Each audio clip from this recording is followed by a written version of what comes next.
বাংলাদেশে যেভাবে ইসলামী শিক্ষার সূচনা হয়। আসসালামু আলাইকুম প্রিয় দর্শক, উম্মা কণ্ঠের নতুন আরেকটি ভিডিওতে আপনাদের স্বাগতম। আজকের ভিডিওতে আমরা জানব বাংলাদেশে যেভাবে ইসলামী শিক্ষার সূচনা হয় সে সম্পর্কে। তার আগে আপনি যদি আমাদের চ্যানেলটি সাবস্ক্রাইব করে না থাকেন তবে এখনই সাবস্ক্রাইব করুন। চলুন ভিডিওটি শুরু করা যাক। নবী সাল্লাল্লাহু আলাইহি ওয়াসাল্লামের সাহাবীগণ শিক্ষা প্রচার ও প্রসারের নিমিত্তে ছড়িয়ে পড়েন বিভিন্ন দেশে। 711 সালে ভারতবর্ষে আগমন ঘটে মুহাম্মদ বিন কাসিমের। তিনি রাজ্য বিস্তারের পাশাপাশি শিক্ষা বিস্তারের দিকে বিশেষ নজর দেন। মক্তব ও মসজিদ প্রতিষ্ঠার মাধ্যমে উপমহাদেশে ব্যাপকভাবে শিশু শিক্ষার প্রবর্তন করেন। এ মক্তব ও মসজিদে মুসলিম শিশুর পাশাপাশি হিন্দু শিশুরাও শিক্ষা গ্রহণ করত। এ সময় থেকেই এদেশের শিক্ষা ব্যবস্থার একটি ধারা সৃষ্টি হয়, আর এই শিক্ষা ব্যবস্থা বাস্তব সুসংগঠিত রূপ পায় সুলতানি আমলে। সূত্রমতে এই আমলে প্রতিটি ধনী বাড়ির সামনে মক্তব প্রতিষ্ঠিত হয়েছিল।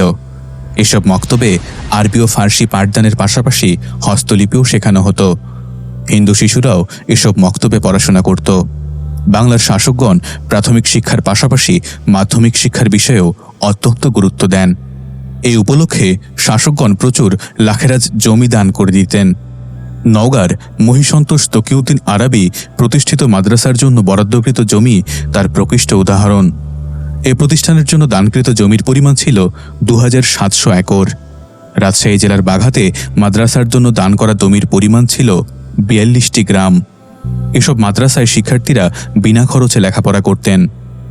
1278 সালে শরফুদ্দিন আবু তাওয়ামা কর্তৃক সোনারগাঁয়ে প্রতিষ্ঠিত মাদ্রাসাটি ছিল বাংলার সবচেয়ে বড় মাদ্রাসা।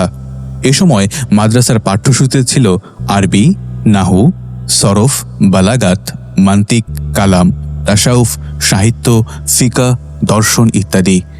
মুঘল আমলে বিজ্ঞানের বিভিন্ন শাখায় এ পাঠ্যসূচির সাথে সংযুক্তি ঘটে। জীববিদ্যা, প্রাণীবিদ্যা, জ্যোতির্বিদ্যা, সমাজবিজ্ঞান, হিসাব বিজ্ঞান, গণিত, ভূগোল, কৃষি, লোক প্রশাসন, চারুকলা ইত্যাদি জ্ঞানের এই শাখাগুলো মাদ্রাসা শিক্ষার সাথে সংযুক্ত করা হয়। এভাবেই প্রাচীনকালে মাদ্রাসা শিক্ষার মাধ্যমে উপমহাদেশে শিক্ষা ব্যবস্থায় সোনালী অধ্যায়ের যাত্রা শুরু হয়।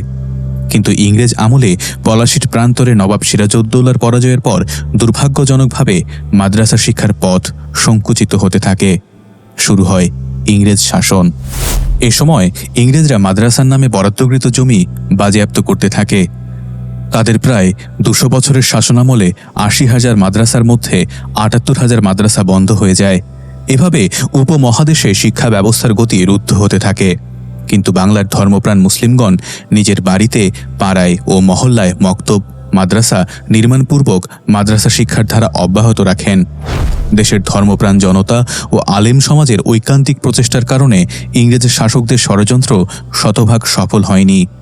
ইংরেজগণ অবশ্য কিছু মুসলিম আইন অফিসার তৈরির জন্য 1780 সালে উপমহাদেশে প্রতিষ্ঠা করেন কলকাতা আলিয়া মাদ্রাসা। আর আলেম সমাজের উদ্যোগে 1866 সালে প্রতিষ্ঠিত হয় দেওবন্দের সুবিখ্যাত কওমি মাদ্রাসা। এ দুধারার মাদ্রাসা উপমহাদেশে সফল ও সমান্তরালভাবে চলতে থাকে। এ দুধারার বাইরে আরেকটি শিক্ষা ব্যবস্থার ধারণা জন্ম নেয় 1914 সালে। এ সালে মোহামেডান এডুকেশন অ্যাডভাইজারি কমিটি কর্তৃক বাংলাদেশে নিউ স্কিম ও ওল্ড স্কিম নামে দুধরনের মাদ্রাসা শিক্ষার ধারণা জন্মে। এ পদ্ধতির মাধ্যমে বাংলাদেশে মুসলিমদের জন্য বিশেষায়িত স্কুল ও কলেজের যাত্রা শুরু হয়। এসব স্কুল ও কলেজে আরবি শিক্ষা, ইসলামী শিক্ষা ও ইংরেজি শিক্ষা বাধ্যতামূলক ছিল। বাংলাদেশে বিশিষ্ট মুসলিম নেতাদের ঐকান্তিক প্রচেষ্টায় 1921 সালে প্রতিষ্ঠিত হয় ঢাকা বিশ্ববিদ্যালয়। 3টি অনুষদ আর 12টি বিভাগ নিয়ে যাত্রা শুরু করে এই বিশ্ববিদ্যালয়। এ 12টি বিভাগের মধ্যে ইসলামিক স্টাডিজ এবং আরবি ছিল স্বতন্ত্র 2টি বিভাগ। এ বিশ্ববিদ্যালয় প্রতিষ্ঠার মাধ্যমে বাংলার শিক্ষা ব্যবস্থার যাত্রা দারুণভাবে ঘুরে যায়। শেরেবাংলা একে ফজলুল হক তৎকালীন খণ্ডকালীন শিক্ষামন্ত্রী মুসলিম শিক্ষার্থীদের স্বাতন্ত্র্য রক্ষার স্বার্থে কলকাতা ইসলামিয়া কলেজ এবং বরিশালের চাখার কলেজ সহ অনেকগুলো শিক্ষা প্রতিষ্ঠান প্রতিষ্ঠা করেন। আর এসব প্রতিষ্ঠানে ইসলামী শিক্ষা পড়া ছিল বাধ্যতামূলক। মূলত মুসলিম নেতারা মুসলিমদের অতীত ধর্মীয় শিক্ষার স্বর্ণোজ্জ্বল ইতিহাসের ধারাবাহিকতা রক্ষা ও জ্ঞানপিপাসা তৃপ্তি মেটাতে মসজিদ ও মাদ্রাসার বাইরে ইসলামী শিক্ষার শুভ সূচনা ঘটান। এতে ইসলামী শিক্ষার ব্যাপক সুযোগ সৃষ্টি হয়। এর মাধ্যমে ইসলাম শিক্ষিত আলেম ওলামার কর্মসংস্থানের ব্যবস্থাও হয়। 1947 সালে কলিকাতা আলিয়া মাদ্রাসা ঢাকায় স্থানান্তরিত হয়। 1958 সালে 11 মার্চ তদানীন্তন বাংলার মুখ্যমন্ত্রী আতাউর রহমান খান মাদ্রাসার জন্য ঢাকার বকশীবাজারে 4 তলা বিশিষ্ট ভবন এবং ছাত্রাবাসের ভিত্তিপ্রস্তর স্থাপন করেন। পাকিস্তান আমলে ইসলামী শিক্ষার বিস্তারে এ মাদ্রাসার ভূমিকা ছিল উল্লেখ করার মতো। এ মাদ্রাসার বিখ্যাত ছাত্রদের মধ্যে অন্যতম হলেন নওয়াব আব্দুল লতিফ ও সৈয়দ আমির আলী। 1963 সালে ইসলামিক আরবিক ইউনিভার্সিটি কমিটি এবং 1973 সালে মাদ্রাসার শিক্ষা সংস্কার ও উন্নয়ন সুপারিশ গৃহীত হয়। 1975 সালে মাদ্রাসাসমূহে জাতীয় শিক্ষাক্রম ও বহুমুখী পাঠ্যসূচি প্রবর্তিত হয়। কুরআন হাদিসের উন্নত গবেষণা লিখন, পঠন ও অধ্যয়নের নিমিত্তে প্রতিষ্ঠিত হয় ইসলামিক ফাউন্ডেশন বাংলাদেশ। মাদ্রাসা ও স্কুল কলেজের শিক্ষার ব্যবধান দূর করতে 1985 সাল থেকে দাখিলকে এসএসসি এবং 1987 সাল থেকে আলিমকে এইচএসসি সমমানের স্বীকৃতি দেওয়া হয়। বাংলাদেশের ধর্মপ্রাণ জনতার দাবির মুখে মাদ্রাসা শিক্ষার সার্বিক মান উন্নয়নে 2006 সালে তৎকালীন সরকার ফাজিলকে ডিগ্রি এবং কামিলকে মাস্টার্স মান প্রদানের সিদ্ধান্ত গ্রহণ করেন। ইসলামী বিশ্ববিদ্যালয় কুষ্টিয়ার অধীনে ফাজিলকে ডিগ্রি এবং কামিলকে মাস্টার্সের মান ঘোষণা করা হয়। বাংলাদেশে কয়েক ধরনের শিক্ষা ব্যবস্থা চালু আছে। মৌলিকভাবে এগুলো 3 ভাগে বিভক্ত: সাধারণ শিক্ষা ব্যবস্থা, সরকারি মাদ্রাসা শিক্ষা ব্যবস্থা এবং কওমি মাদ্রাসা শিক্ষা ব্যবস্থা। প্রতিটি শিক্ষা ব্যবস্থারই কিছু শাখা প্রশাখা আছে।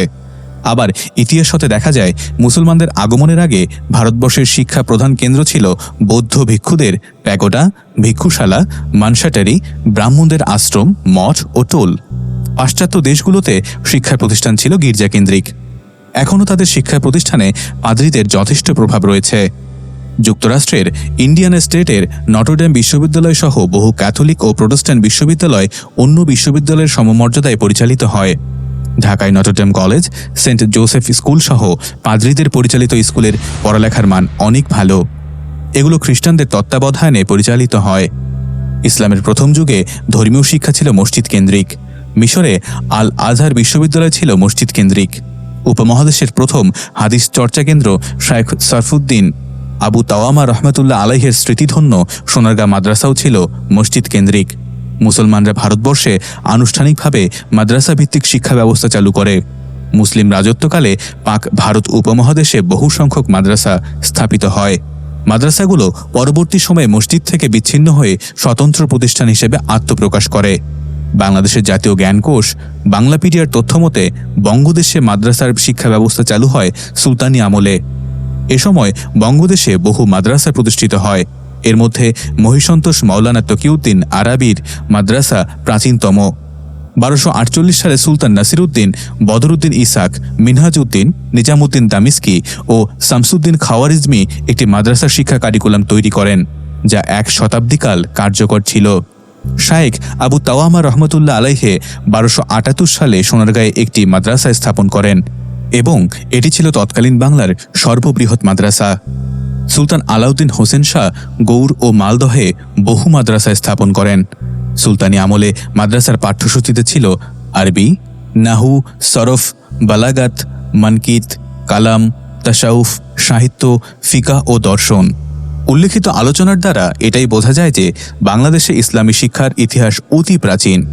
এ শিক্ষার ইতিহাস একটি সোনালী আবরণে রচিত। এটি ধর্মপ্রাণ বাঙালি জাতির অস্তিত্ব রক্ষা এবং আত্মিক উন্নয়নের শিক্ষা। এ শিক্ষায় রয়েছে গৌরবগাথা, তেজোদ্দীপ্ত একটি অধ্যায়। মুসলিমদের জাতীয় চেতনা এবং স্বাধীন পরিচিতির অপরিহার্যতা বিবেচনায় ইসলামী শিক্ষা তাই 1000 বছর ব্যাপী তার গৌরব ধরে রাখতে সক্ষম হয়েছিল সমগ্র বাংলায়। প্রিয় দর্শক, ভিডিওর তথ্যগুলো বিভিন্ন সোর্স থেকে সংগ্রহ করে আপনাদের জানানোর চেষ্টা করলাম। আজকের ভিডিওটি আপনাদের কেমন লাগলো তা অবশ্যই কমেন্টে জানাবেন। যদি আপনার আমাদের ভিডিওগুলো ভালো লাগে তবে সাবস্ক্রাইব করতে ভুলবেন না। আপনাদের মূল্যবান সময়ের জন্য ধন্যবাদ। ইনশাআল্লাহ আগামী ভিডিওতে আবার দেখা হবে। ততক্ষণ পর্যন্ত আল্লাহ হাফেজ।